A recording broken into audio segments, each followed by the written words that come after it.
제가 이번 집회에 참석하여 배운 중요한 것들 몇 가지를 말씀드리고 싶습니다. 집회에 참석하기 전까지 저는 로만 카톨릭 신자로서 나름대로는 제가 부족함이 없는 크리스천이라고 생각해 왔습니다. 왜냐하면 성당에 거의 매일 나가면서 일요일에도 빠지지 않았기 때문입니다. 제가 받은 커다란 가르침들은 모두 로만 카톨릭에서 배운 것들이었습니다. 하지만 저는 평소에 이해할 수 없는 것이 많았습니다.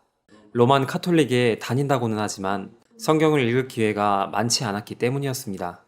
저는 성경에 무지한 사람도 아니었으며 집에서도 자녀들과 종종 성경을 읽으려고 하는 사람입니다. 하지만 이번 전도 집회에 참석하여 설명해 주신 성경 말씀을 들으며 저의 생각을 달리하게 하는 새로운 것들을 알게 되었습니다. 그래서 제가 이번에 들었던 내용 중 저로 하여금 하나님을 생각하고 성경을 이해하는 방식에 변화를 주었던 몇 가지 중요한 내용들을 나누려고 합니다. 이번 집회에 도착했을 때 이 말씀은 곧 하나님이시니라 라는 주제가 저에겐 매우 흥미로웠습니다. 지금껏 말씀이 곧 하나님이시라는 것을 한 번도 생각해 본 적이 없었기 때문이었습니다. 이게 무슨 의미일까? 그리고 왜 이러한 주제를 정했을까? 궁금했습니다. 요한복음 1장 1절부터 14절까지의 내용을 통해 말씀을 자세히 풀어주셨는데 한 구절만 읽어보겠습니다. 태초에 말씀이 계시니라. 이 말씀이 하나님과 함께 계셨으니 이 말씀은 곧 하나님이시니라. 매우 강력한 이 말씀은 제가 그 전에도 읽어봤지만 한 번도 깊게 생각을 안 해본 구절이었습니다. 하지만 집회에 참석하여 이 말씀의 의미를 알게 되면서 얼마나 강력한 말씀인지 이해하게 되었습니다. 이번 집회에서 들었던 말씀 중 이 말씀이 저에겐 첫 번째로 흥미로웠던 말씀이었고 이 외에도 사실 많은 말씀들이 있지만 이 요한복음 1장 1절에서 14절 말씀을 강조하고 싶습니다. 왜냐하면 이 말씀이 다른 말씀들도 함축하고 있기 때문입니다. 그리고 두 번째로 제가 배운 중요한 내용은 제가 죄인이라는 것, 우리 모두가 죄인이라는 것입니다. 이 죄는 우리 조상 아담으로부터 시작되었고 아담이 죄를 지음으로 우리 모두가 죄인이 되었습니다. 성경에 정말 많은 구절과 사례들이 기록되어 있습니다. 그 중에 제가 읽으려는 구절은 로마서 5장 12절인데요. 기록된 말씀에 이러므로 한 사람으로 말미암아 죄가 세상에 들어오고 라고 되어 있는데 이것은 아담을 의미합니다. 아담으로 말미암아 죄가 세상에 들어왔습니다. 그리고 그 죄로 말미암아 우리 모두가 죄인이 되었습니다. 그런데 이 죄로 말미암아 우리는 하나님으로부터 멀어지게 되었습니다. 아담이 죄를 짓고 하나님으로부터 숨었던 내용이 기록된 창세기 말씀이 기억납니다. 아담이 죄를 짓기 전까지만 해도 그는 하나님으로부터 숨지 않았었습니다. 하지만 죄를 짓고 난 후 자신이 벗었음을 알아차리고 하나님으로부터 숨었습니다. 그런데 이 모습은 우리의 삶 속에서도 나타나는 현상입니다. 우리는 죄를 지을 때마다 하나님을 대면할 수 없다고 느끼곤 합니다. 죄가 하나님과 우리 사이를 갈라놓았기 때문입니다. 처음에 제가 생각하던 죄는 오직 십계명에 대한 것뿐이었습니다. 하지만 집회 기간 동안 정말 많은 죄가 있다는 것을 배우게 되었습니다. 우리가 죄로부터 벗어날 방법은 없습니다. 마태복음 5장 21절에서 22절 말씀은 많은 죄에 대하여 설명하시는데 형제에게 노하기만 하여도 그것은 형제를 죽이는 것과 같다고 하셨습니다. 정말 많은 죄가 있고 우리 모두는 죄인입니다. 집회에 참석하여 들은 이 죄에 대한 부분은 저에게 근심을 가져다 주었습니다.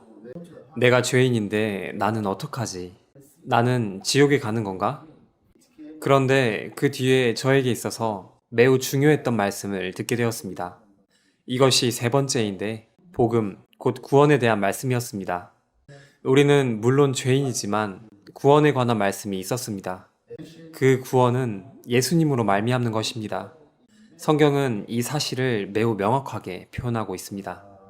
사도행전 16장 31절 말씀에 예수를 믿으면 구원을 얻으리라는 말씀이 있고 이것은 구원이 예수님을 통해서 온다는 것을 의미합니다. 어떻게 구원이 예수님을 통해서 올까요? 그 이유는 예수님께서 자기 자신을 제물로 하여 가장 큰 제사를 드렸기 때문입니다. 구약 시대에 유대인들은 제사를 드렸었는데 그들은 양을 잡아서 그 양을 제물로 드려 한 차례 죄를 용서받았습니다. 그런데 제가 배운 것은 예수님께서 이 땅에 오셔서 직접 제사를 드렸고 그때 우리의 모든 죄를 사하셨다는 것이었습니다. 그럼 우리가 뭘 믿어야 하는 걸까요? 우리는 단순히 이 예수님을 믿으면 됩니다. 그러면 우리는 구원을 얻습니다. 이러한 내용은 매우 흥미로웠고 제가 한 번도 배우지 못한 내용들이었습니다. 우리 모두가 죄인이고 나도 죄인인데 이러한 내가 어떻게 구원을 받을 수 있을까? 저는 좌절하고 있었습니다.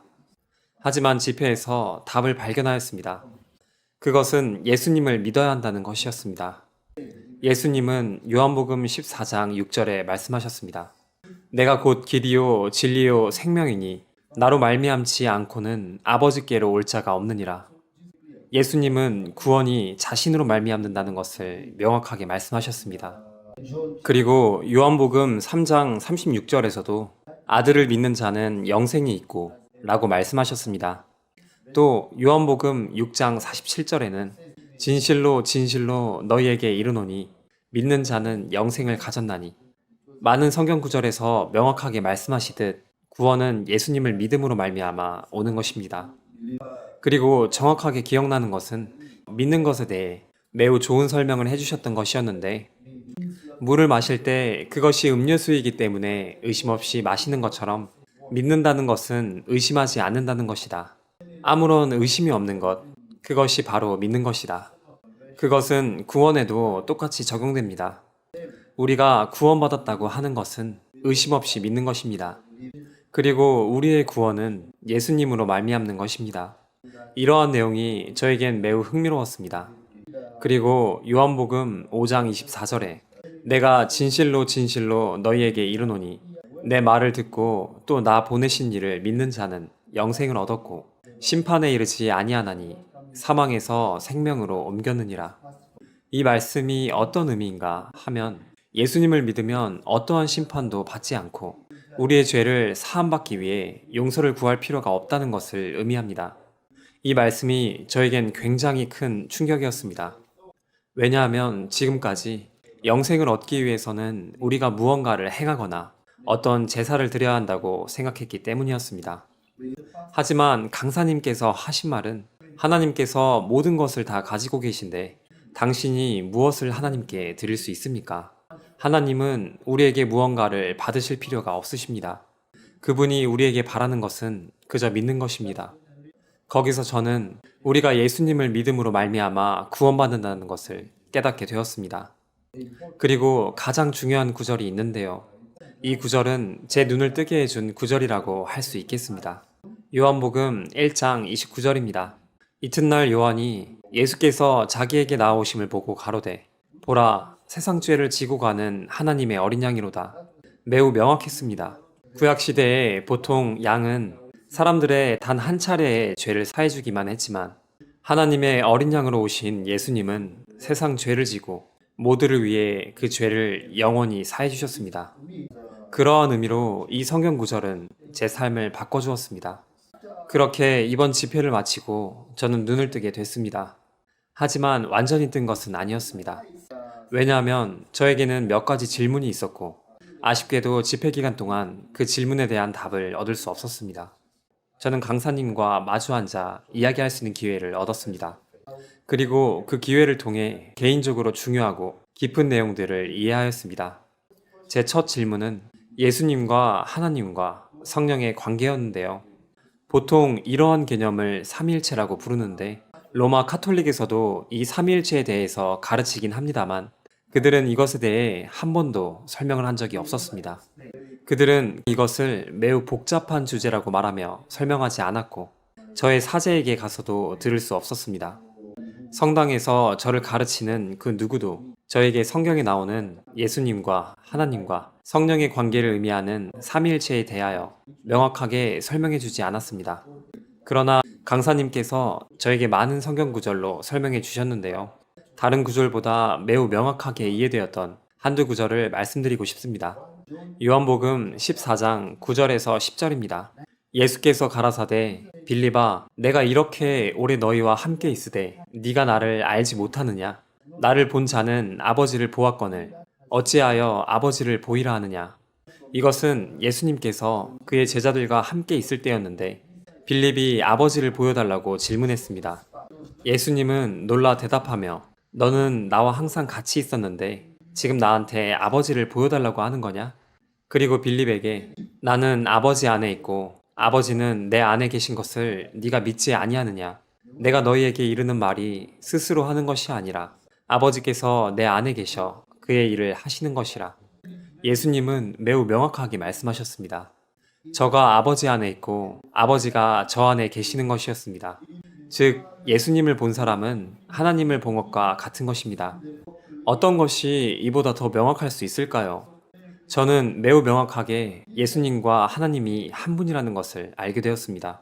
또 강사님은 저에게 예를 들어 말씀해 주셨는데요. 저 자신도 내 자녀들에겐 아버지이지만 우리 어머니 앞에선 한 명의 아들이고 사무실에 가면 상사가 됩니다. 저 또한 때때로 다른 형태를 가지고 있습니다. 예수님에게도 마찬가지로 적용됩니다. 아버지의 보내심을 받은 예수님은 아버지와 연결되어 보내졌고 우리가 그분을 깊이 또 완전하게 이해할 수 있도록 우리와 닮은 모습으로 나타나셨습니다. 저는 그렇게 예수님과 아버지는 하나라는 것을 알게 되었고 성령에 대해서도 많은 구절들을 보여주셨는데요. 사도행전 1장 4절에서 5절에 예수님께서 하늘로 올리워 가시기 전 그분은 보혜사 성령을 보내실 것을 약속하셨습니다. 저는 이 내용도 매우 명확하게 이해됐습니다. 예수님께서 하늘로 가셨다는 것은 우리가 그분을 볼 수 없다는 것을 의미합니다. 예수님은 사람의 모습으로 이 땅에 오셨고 그의 제자들과 함께 계셨습니다. 그것은 한 번이었습니다. 그분은 어디에나 항상 계실 수 있는 분이 아니었습니다. 하지만 하늘로 올려 가신 뒤 예수님께서 너희와 항상 함께 하리라 하신 말씀대로 제자들을 가르치기 시작했습니다.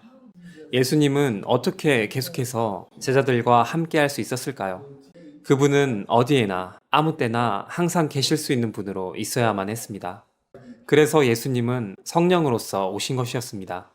이 말씀은 저에게 매우 강력하게 다가왔고 예수님과 하나님과 성령의 관계를 명확하게 이해시켜 주었습니다. 그리고 집회 기간 동안 저는 거듭남이 무엇인지 헷갈렸습니다. 왜냐하면 저는 사람들이 말하는 거듭남에 대해서 들어봤기 때문이었습니다. 하지만 그런 사람들을 만나거나 그들이 말하는 것을 들어보면 그들이 매우 배타적인 사람들이라는 것을 느낄 수 있었습니다. 그들은 마치 본인들이 거듭났다고 불릴 만한 특별한 무언가를 한 사람들 같이 보였습니다. 만약 그들이 원하는 무언가를 하지 않으면 거듭나지 못하는 것처럼 말이죠. 그래서 저는 이런 거듭나는 문제가 내가 무언가를 해야 하는 것이라고 생각했었습니다. 그래서 저는 이 거듭나는 것이 어떤 의미인지, 거듭나려면 무엇을 해야 하는지 구체적으로 궁금했습니다. 그런데 이 또한 강사님께서 많은 설명을 해주셨고 그 중에 한 구절을 찾아보면 사도행전 16장 31절입니다. 가로되 주 예수를 믿으라. 그리하면 너와 네 집이 구원을 얻으리라. 예수 그리스도를 믿으면 너와 네 집이 구원을 얻으리라고 하셨습니다. 이 말씀을 듣는 순간 저는 강사님께 이제 됐습니다. 이제 됐습니다. 이제 완전히 해결되었습니다. 하고 말했습니다. 제가 해야 하는 것은 단지 예수님을 믿는 것이었습니다. 그리고 제 마지막 질문은 거듭난 다음에 어떻게 살아야 하는가 였습니다. 오늘 저는 제 모든 죄가 사해졌음을 믿습니다. 그런데 그것이 거듭난 이후에 다시는 죄를 안 짓는다는 것을 의미하나요? 분명히 저는 또 죄를 지을 것입니다. 그래서 저는 혼란스러웠습니다. 내 삶은 어떻게 되는 건가? 오늘 거듭났다고 했지만 내일 죄를 지으면 죄책감을 느끼기 시작할 것입니다. 저는 이러한 것이 매우 혼란스러웠습니다. 저 자신은 죄인이 되는 것을 멈출 수 없습니다. 죄 짓는 것을 멈출 수도 없습니다. 그러나 저는 죄인의 삶으로부터 끝이 났습니다. 이것 또한 매우 명확해졌습니다. 왜냐하면 예수님께서 이미 나의 죄를 지고 가셨기 때문입니다. 저는 강사님께 제가 또 죄를 지으면 어떻게 해야 하나요? 여쭙습니다. 제가 이 점에 대해 특별히 물어본 이유는 로만 카톨릭에서는 어떤 의식이 있기 때문이었습니다. 사제에게 가서 창을 통해 고해성사를 하고 나서 용서를 받는 것입니다. 하지만 강사님께서 저에게 해주신 설명을 듣고 저는 이 부분도 해결하였습니다. 구원받은 이후에 저는 하나님과 개인적인 관계를 갖게 되었고, 나의 죄에 관한 자백을 들어줘야 할 다른 사람, 신부는 필요가 없습니다. 저는 하나님께 직접 저의 죄를 자백할 수 있게 되었고, 성경에 기록된 대로 이제부터 저는 하나님의 아들로 인정을 받은 사람이기에 저는 하나님을 두려워하지 않을 것입니다. 저는 하나님이 저의 친구가 되기를 바랍니다. 저에게 어떤 문제가 생기면 그분께 이야기하고, 무슨 일이 생겨도 그분께 이야기하고, 이것이 이제부터 제가 가진 하나님과의 관계입니다. 저는 구원을 받았기에 이제 하나님께 부탁할 것입니다. 들었던 말씀이 너무 많아 다 정리하기에는 많은 시간이 걸릴 것 같습니다. 저는 앞으로도 계속해서 더 많은 것을 배울 것이고, 그리고 바라는 바가 있다면 언젠가 저도 다른 이에게 성경을 가르칠 수 있도록 성경을 많이 아는 위치가 되는 것입니다. 정말 감사합니다.